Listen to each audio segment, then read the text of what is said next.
கடந்த நாட்களிலே நடந்த தமிழக சட்டசபை தேர்தலின் முடிவுகளை குறித்து பத்திரிகைகள் தங்களுடைய கருத்து கணிப்புகளை தங்கள் வாசகர்களுக்காக அவைகளை பிரசுரித்தது.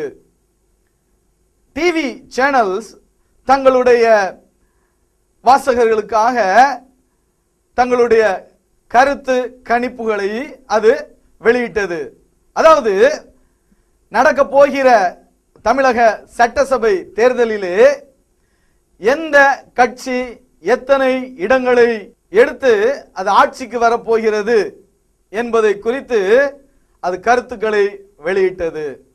அரசியல்வாதிகளும் தங்களுக்கு வேண்டிய மீடியாக்கள் மூலமாக தங்களுக்கு சாதகமாக தங்கள் கட்சிகளுக்கு ஏற்ற விதமாக அது கருத்து கணிப்புகளை வெளியிட செய்தது.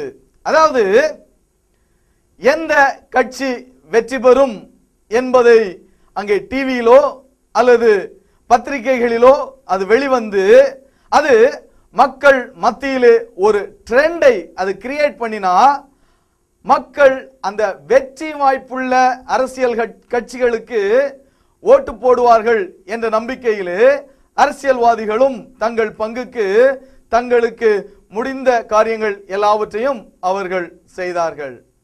இது ஒருபுறம் இருக்கட்டும். ஆனால் இன்றைக்கு கிறிஸ்தவ சமுதாயத்தை வஞ்சித்துக் கொண்டிருக்கும் தீர்க்கதரிசிகள் என்கின்ற போர்வையில் இருக்கின்ற கள்ள தீர்க்கதரிசிகளும் தங்கள் பங்குக்கு தீர்க்க தரிசனம் என்று சொல்லிக்கொண்டு கருத்து கணிப்புகளை அவர்கள் வெளியிட்டார்கள். சிலர் பத்திரிகைகள் மூலமாக வெளியிட்டார்கள், சிலர் டிவி சேனல்கள் மூலமாக வெளியிட்டார்கள், சிலர் அங்கே சபைகளிலே தீர்க்க தரிசனம் என்று அவர்கள் சொன்னார்கள், சிலர் தங்கள் குடும்பங்களிலே நடத்துகிற கூட்டங்களிலோ அல்ல மற்ற கன்வென்ஷன் கூட்டங்களிலோ அவர்கள் அந்த கருத்து கணிப்புகளை அவர்கள் தீர்க்க தரிசனம் என்று நம்ம கள்ள தீர்க்கதரிசிகளும் அவர்கள் சொன்னார்கள். மூன்று விதமான அங்கே இந்த கள்ள தீர்க்க தரிசனம் சொன்ன நபர்களை குறித்து நாம் பார்க்கலாம்.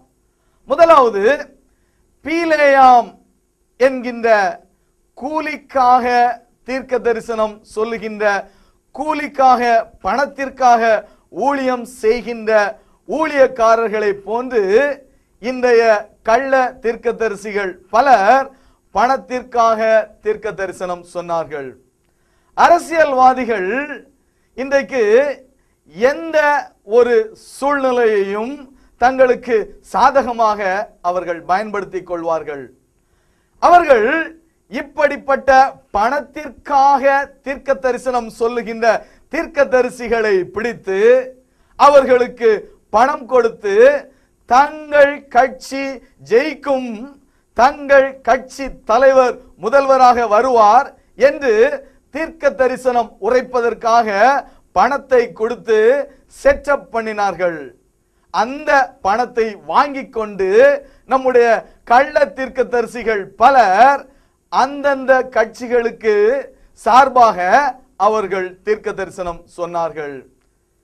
அதாவது 5000 ஓட்டு இவங்களை வச்சு கிடைச்சா கூட அது லாபம் அப்படிங்கிற ஒரு எண்ணத்துல இந்த மாதிரி நபர்களுக்கு அரசியல்வாதிகள் அங்கே பணம் கொடுத்து அவர்களை விலைக்கு வாங்கி கொண்டார்கள். இவர்களோ கர்த்தர் உரைக்கிறார், கர்த்தர் சொல்லுகிறார், ஆவியானவர் வெளிப்படுத்துகிறார் என்று சொல்லிக்கொண்டு அவர்கள் பணத்திற்காக தீர்க்க தரிசனம் சொன்னார்கள். சில கள்ள தீர்க்கதரிசிகள் தங்களுக்கு இந்த அரசியல்வாதிகள் மூலமாக ஆதாயம் கிடைப்பதற்காக அவர்களுக்கு சாதகமாக தீர்க்க தரிசனம் உரைத்தார்கள். இன்றைக்கு கோபுரம் கட்டுவது, கோட்டை கட்டுவது என்பது இன்றைக்கு கிறிஸ்தவ ஊழியங்களிலே மிகவும் பிரபலம், அதாவது சகஜமாக நடந்து வருகிறது. இப்படிப்பட்ட நபர்கள் தங்களுக்கு வேண்டிய அரசியல்வாதிகளுக்கு சாதகமாக சொன்னால் இவர்களுக்கெல்லாம் தங்களுக்கு அப்ரூவல் கிடைக்கும் அப்படிங்கிறதுக்காக அவர்களுக்கு சாதகமாக தீர்க்க தரிசனம் சொல்லுவது. சிலர் தங்களுடைய பள்ளிகள், கல்லூரிகள் இவைகளுக்கு அப்ரூவல் வாங்குவதற்காக அவர்களுக்கு சாதகமாக தீர்க்க தரிசனம் சொல்வது, இப்படி ஒரு விதமான ட்ரெண்ட இந்த கள்ள தீர்க்கதரிசிகள் கிரியேட் பண்ணி கொண்டு இருந்தார்கள். பலர் தங்களுக்கு பிடிக்காத கட்சிகள், தலைவர்களுக்கு விரோதமாக தீர்க்க தரிசனம் அவர்கள் உரைத்தார்கள்.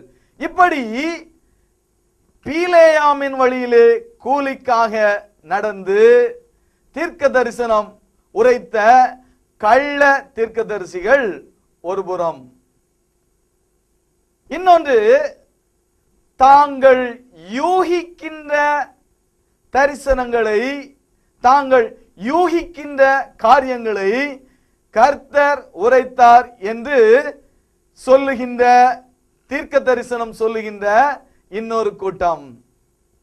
அவங்க எப்படின்னா, இந்த பத்திரிகை கணிப்புகள், அதாவது டிவி சேனல்களில் உள்ள அந்த கருத்து கணிப்புகள், இவைகள் எல்லாவற்றையும் அங்க நோட் பண்ணிட்டு இருப்பாங்க. அதை வச்சு அவங்க தீர்க்க தரிசனம் அப்படின்னு சொல்லுவாங்க. சிலர் கடந்த ஆட்சியில இவங்க செய்த சாதனைகள் என்ன, இவர்கள் செய்த மக்களுக்கு விரோதமான காரியங்கள் என்ன, இவைகள் எல்லாவற்றையும் அங்கே மனதிலே நினைத்து கொண்டு, சரி இந்த கட்சி ஜெயிக்குமா தோக்குமா அப்படிங்கிறத அவங்களா கணிச்சுக்கிட்ட ஒரு கணிப்பை கர்த்தர் உரைத்தார் என்று அவர்கள் தீர்க்க தரிசனமாக ஒரு குரூப் அப்படி சொல்லிட்டு இருந்தாங்க. இன்னொரு குரூப் தீர்க்கதரிசிகள் மற்ற தீர்க்கதரிசிகள் என்னென்ன சொல்லி இருக்கிறாங்க, அதுல இதுக்கு முன்னாடி யார் சொன்னதுலாம் அங்க பலிச்சு இருக்குது, யார் சொன்னது பலிக்கல அப்படின்னு சொல்லி அந்த மற்ற கள்ள தீர்க்கதரிசிகளுடைய அந்த தீர்க்க தரிசனங்கள் எல்லாத்தையும் எடுத்து அதுல யாரு சொன்னது பலிக்கும்னு இவங்க நினைச்சாங்களோ அந்த தீர்க்க தரிசனத்தை கர்த்தர் இவர்களுக்கு சொன்னார் அப்படின்னு சொல்லி தாங்களும் ஒரு தீர்க்க தரிசனம் சொல்கிறோம் என்று சொல்லிக்கொண்டு அவர்கள் அந்தந்த கட்சிகளுக்கு சாதகமாகவும் மற்ற கட்சிகளுக்கு பாதகமாகவும் அங்கே தீர்க்க தரிசனம் என்கின்ற போர்வையிலே தங்களுடைய வெளிப்பாடுகளை அவர்கள் சொல்லிக் கொண்டிருந்தார்கள். அடுத்தது அசுத்த ஆவிகளின் துணையோடு அங்கே கணித்து சொல்லுவது. அதான் ஒரு குரூப் சொல்லுச்சு, ஏடிஎம்கே அநேக சீட்டுகளை அங்க பிடித்து ஜெயலலிதா அம்மையார் ஆட்சிக்கு வருவார்கள் என்று. இன்னொரு குரூப் சொல்லுச்சு, திமுக அதன் கூட்டணி கட்சிகளும் அதிகமாக இடத்தை கைப்பற்றி மீண்டும் டாக்டர் கலைஞர் அவர்களே முதல்வராக வருவார்கள் என்று இன்னொரு குரூப் தீர்க்கதரிசிகள் சொன்னாங்க. அடுத்து இன்னொரு குரூப் தீர்க்கதரிசிகள் அவங்க எப்படி சொன்னாங்க அப்படின்னா, எந்த கட்சிக்கும் அறுதி பெரும்பான்மை கிடைக்காது, அதனால ஜெயலலிதா அம்மையாரும் ஆட்சிக்கு வர மாட்டாங்க, கலைஞர் கருணாநிதி அவர்களும் ஆட்சிக்கு வர மாட்டாங்க, மூன்றாவது யாராவது ஒருவர் ஆட்சிக்கு வருவார்கள் அப்படி என்று அடுத்த குரூப் அங்கே தீர்க்க தரிசனம் சொன்னார்கள். அதாவது தேவன் இந்த மூன்று விதமான கருத்துக்களை அவர்கள் தீர்க்கதரிசிகள் மூலமாக சொல்லுவாரா? யாராவது ஒருவர் ஜெயிக்க போறாங்க, யாராவது ஒருவர் முதலமைச்சரா வர போறாங்க. அப்ப மூன்று விதமான இவங்க தரிசனங்களை சொல்றாங்கன்னா அப்ப எத்தனை விதமான ஆவிகள் இல்லையா? கொஞ்சம் சிந்தித்து பார்க்க வேண்டும். நாம் பார்க்கிறோம் ஒரே ஒரு தேவன், ஒரே ஒரு தேவன் இப்படி மூன்று விதமாக தீர்க்க தரிசனம் மூன்று விதமான நபர்களை வைத்து சொல்ல மாட்டார். அப்படின்னாச்சுன்னா இது எப்படிப்பட்ட ஒரு ஆவியிலே சொல்லப்பட்டது? கொஞ்சம் சிந்திச்சு பார்த்தா தெளிவா தெரியும். இது அசுத்த ஆவியின் துணையோடு அவர்கள் கணித்து சொன்ன தீர்க்க தரிசனம். சரி, ஆளாளுக்கு அங்க தீர்க்க தரிசனத்தை சொல்லிட்டாங்க. தேர்தல் முடிந்து ரிசல்ட்டும் வெளிவந்தது. அதிமுக கட்சி அநேக இடங்களை கைப்பற்றி அறுதி பெரும்பான்மையோடு அது ஆட்சியை பிடித்தது. அதன் தலைமையில் ஜெயலலிதா அம்மையார் முதலமைச்சராக பதவியேற்றார்கள். திராவிட முன்னேற்ற கழகம் ஜெயிக்கும், முதல்வராக மீண்டும் கலைஞர் கருணாநிதி அவர்களே வருவார்கள் என்று தீர்க்க தரிசனம் சொன்னவங்களா கள்ள தீர்க்கதரிசி. ஒத்துக்கிட்டீங்களா? சரி, நீங்க ஒத்துக்கிட்டாலும் ஒத்துக்கிட்டாலும் அவங்க கள்ள தீர்க்க தரிசனம் சொன்னாங்க. ஏன்னா அவங்க சொன்னது நிறைவேறல. அடுத்தது ஜெயலலிதா அம்மையார் அல்லாமல், கலைஞர் கருணாநிதி ஐயா இல்லாமல் மூன்றாவது ஒருத்தர் வருவாங்க அப்படின்னு ஒரு குழப்படிய சொன்ன அந்த தீர்க்கதரிசிகளும் கள்ள தீர்க்கதரிசிகள். நீங்கள் ஒத்துக்கிட்டாலும் ஒத்துக்கிட்டாலும் அவங்க உண்மையான ஒரு தரிசனத்தை சொல்லல, உண்மையை சொல்லல, பொய்யை சொல்லி இருக்கிறாங்க. அவங்க கள்ள தீர்க்கதரிசிகள். சர்வத்தையும் படைத்த சர்வ வல்லமையுள்ள பிதா குமாரன் பரிசுத்த ஆவியாகிய திரியேக தேவன் இந்த ஜெயிக்காத கட்சிகளை ஜெயிக்கும் சொல்லி ஆஃப்டர் ஆல் இந்த அரசியல்வாதிகளை சந்தோஷப்படுத்துவதற்காக தீர்க்கதரிசிகள் மூலமாக இப்படிப்பட்ட காரியங்களை அவர் தீர்க்க தரிசனமாக சொல்லுவதற்கு அவர் நிச்சயமாக அனுமதித்திருக்க மாட்டார். அப்படி என்றால் இவர்கள் கள்ள தீர்க்கதரிசிகள். அடுத்து அதிமுக கட்சி ஆட்சிக்கு வரும் என்று முதல்வராக ஜெயலலிதா அம்மையார் அவர்கள் ஆட்சி பொறுப்பு ஏற்பார்கள் என்று பலர் டைரக்டாக, பலர் இன்டைரக்டாக, அதாவது மறைமுகமாக தீர்க்க தரிசனம் சொன்னார்கள். அது என்னங்க இன்டைரக்டாக, மறைமுகமாக? அதாவது கர்த்தர் தான் விரும்புகின்ற ஒருவரை மீண்டும் அவர் முதலமைச்சராக அவர் ஆட்சி பொறுப்பேற்க வைப்பார் என்று. தேவன் தனக்கு சித்தமான ஒருவரை மீண்டும் அவர் முதல்வராக அவர் ஆட்சி பொறுப்பை கையில் கொடுக்க போகிறார் என்றும், அதாவது அருள்நாதர் தனக்கு வேண்டிய ஒருவரை மீண்டும் முதல்வராக அங்கே மீண்டும் அந்த தமிழக ஆட்சி பொறுப்பை அவர் ஒப்படைக்க போகிறார் என்று இன்டைரக்டாக அவர்கள் ஜெயலலிதா அம்மையார் அவர்கள் முதல்வராக வருவதை அங்கே தீர்க்க தரிசனம் உரைத்தார்கள். இன்னைக்கு அவங்ககிட்ட கேட்டீங்கன்னா, ஆமா கர்த்தர் சொன்னது பலித்து விட்டது என்று தங்கள் மார்தட்டி கொள்வார்கள். கொஞ்சம் யோசித்து பார்க்கணும். இந்த எலெக்ஷனுக்கு முன்னாடி பார்த்தாலும், அதாவது பூஜைகள், யாகங்கள், அடுத்து நாக்கு அறுத்து போடுறது, காது அறுத்து போடுறது, மூக்கு அறுத்து போடுறது, இதையெல்லாம் காணிக்கையாக கொடுக்கிறது அப்படிங்கிறது சர்வசாதாரணமா இன்னைக்கு நடந்தது. சரி, எலெக்ஷன்ல ஜெயிக்கிறதுக்கு முன்பாக தான் அப்படி. எலெக்ஷனுக்கு ஜெயிச்சதுக்கு அப்புறமும் அதே மாதிரி பூஜைகள், யாகங்கள். சர்வ வல்லமையுள்ள தேவன் நீங்களும் நானும் ஆராதிக்கின்ற அந்த இயேசு கிறிஸ்து நமக்காக கல்வாரி சிலுவையிலே ரத்தம் சிந்தி நம்மை மீட்டெடுத்த தேவனாகிய இயேசு கிறிஸ்து இப்படிப்பட்ட காரியங்களை விரும்புவாரா? இப்படிப்பட்ட காரியங்கள் நம்முடைய பாவங்களை மன்னிப்பதற்கு தன்னையே ஜீவ பலியாக ஒப்பு கொடுத்த அந்த இயேசு கிறிஸ்துவினுடைய அது சித்தமாய் இருக்குமா? கொஞ்சம் யோசித்து பார்த்தா நிச்சயமா கிடையாது.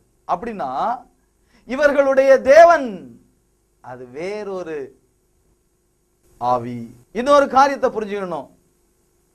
இப்பவாவது அருள்நாதர் அவங்க எந்த கடவுள்ங்கிறத புரிஞ்சுக்கிட்டீங்களா? அது வேறொரு இயேசு. உங்களுக்காக எனக்காக கல்வாரி சிலுவையிலே ரத்தம் சிந்தி மரித்து நம்மை மீட்டெடுத்த அந்த இயேசு கிறிஸ்து இப்படிப்பட்ட காரியங்களை அவர் விரும்புகிறவர் அல்ல.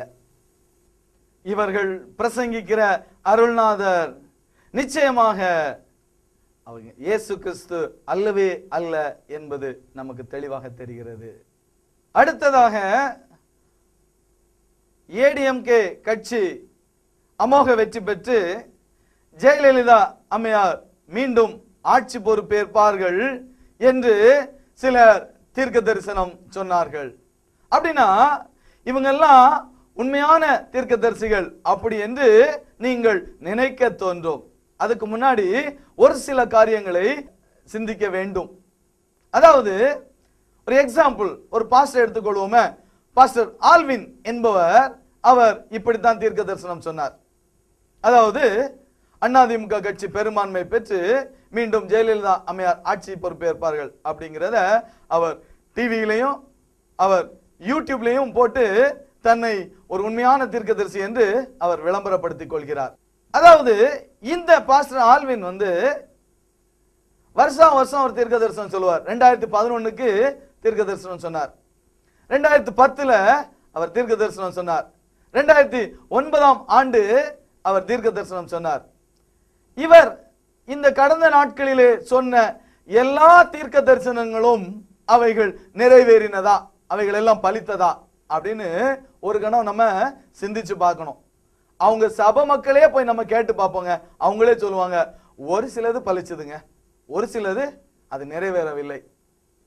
அப்படின்னா இவர் சொல்கிறாரு, ஆவியானவர் உணர்த்துகிறார், ஆவியானவர் சொல்லுகிறார் அப்படின்னு சொல்லிட்டு இவர் சொன்ன தீர்க்க தரிசனங்கள் பாதி உண்மை பாதி பொய்.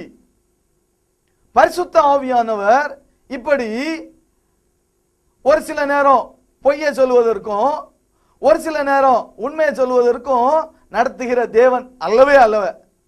கர்த்தரே ஆவியானவர். வேதம் சொல்லுகிறது, சகல சத்தியத்துக்குள்ளும் அவர் நம்மை நடத்துகிறவர். இந்த மாதிரி குளறுபடிய அவர் உண்டு பண்ண மாட்டார். ஆனா இப்படி ஒரு சிலது உண்மை ஒரு சிலது பொய்யான தீர்க்க தரிசனங்கள் இப்படி சொல்லுகிற தீர்க்கதரிசிகள் நிச்சயமாக அசுத்த ஆவிகளை உடையவர்கள். பரிசுத்த ஆவியானவர் பாதி பொய் தீர்க்க தரிசனத்தையும் பாதி உண்மையான தீர்க்க தரிசனத்தையும் நிச்சயமாக அவர் சொல்லுகிற தேவன் அல்ல. அப்படி என்றால் இந்த பாஸ்டரை போன்று கள்ள தீர்க்க தரிசனம் சொல்லுகிறவர்கள் அசுத்த ஆவியின் துணையோடு அவர்கள் கள்ள தீர்க்க தரிசனம் சொல்லுகிறவர்கள் தான். அதனால்தான் அவர்கள் குதிப்பதும் அவர்கள் உருளுவதும் துடிப்பதும் அது நிச்சயமாக அசுத்த ஆவியின் கிரியை என்பதை மட்டும் நாம் ஒருபோதும் மறந்துவிடக் கூடாது. எனக்கு அருமையான தேவ ஜனமே, மிகவும் எச்சரிக்கையாக இருக்க வேண்டும். பணத்திற்காக தீர்க்க தரிசனம் சொல்லுகின்ற பீலேயாம் போன்ற நபர்களை குறித்து நாம் இந்த கடைசி நாட்களிலே எச்சரிக்கையாக இருக்க வேண்டும். தாங்கள் யூகத்தின் அடிப்படையில் தீர்க்க தரிசனம் சொல்லுகின்ற கள்ள தீர்க்க தரிசிகளை குறித்து நாம் எச்சரிக்கையாக இருக்க வேண்டும். ஆவியானவர் சொன்னார், கர்த்தர் சொன்னார் என்று சொல்லிக்கொண்டு அசுத்த ஆவிகளின் துணையோடு தீர்க்க தரிசனம் சொல்லிக் கொண்டிருக்கின்ற கள்ள தீர்க்கதரிசிகளை குறித்து நாம் மிகவும் எச்சரிக்கையாக இருக்க வேண்டும். எனக்கு அருமையான தேவ ஜனமே, நம்முடைய பிதாவாகிய தேவன் நமக்காக, நம்முடைய பாவங்களுக்காக, நம்முடைய அக்கிரமங்களுக்காக கல்வாரி சிலுவையிலே அவர் மரிப்பதற்காக தன்னுடைய சொந்த குமாரனையே அவர் ஜீவ பலியாக அவர் ஒப்பு கொடுத்தார். அவ்வளவு மிகப்பெரிய மகத்தான அன்பு கொண்ட அந்த தேவனை ஆராதிக்கிற நாம் இந்த கள்ள தீர்க்கதரிசிகளிடம் வஞ்சிக்கப்படாமல் இருப்போம். பாவம் மன்னிப்பு இயேசு கிறிஸ்துவினிடத்துல மட்டுமே உண்டு. நமக்காக நம்முடைய பாவங்களுக்காக மரித்து ரத்தம் சிந்திய அந்த இயேசு கிறிஸ்து, நம்முடைய பாவங்கள் எல்லாவற்றையும் மன்னித்த இயேசு கிறிஸ்து அவருடைய ரத்தத்தினால் கழுவி நம்மை சுத்திகரித்து அவருடைய பிள்ளையாக ஏற்றுக்கொண்ட அந்த தேவனுடைய பிள்ளைகளாகிய நாம் இந்த கள்ள தீர்க்கதரிசிகளின் வஞ்சனைகளுக்கு நாம் எச்சரிக்கையாக இருப்போம். சகல சத்தியத்துக்குள்ளும் நடத்துகின்ற பரிசுத்த ஆவியானவரின் துணையோடு வேத வசனங்களை நாம் தெளிவாக கற்றுக்கொண்டு இந்த கள்ள தீர்க்கதரிசிகளின் கனிகளை நாம் தெளிவாக அறிந்து கொண்டு இந்த கள்ள தீர்க்கதரிசிகளின் வஞ்சனைகளுக்கு நாம் தப்புவோம். கர்த்தர் உங்களை ஆசீர்வதிப்பாராக. ஆமென்.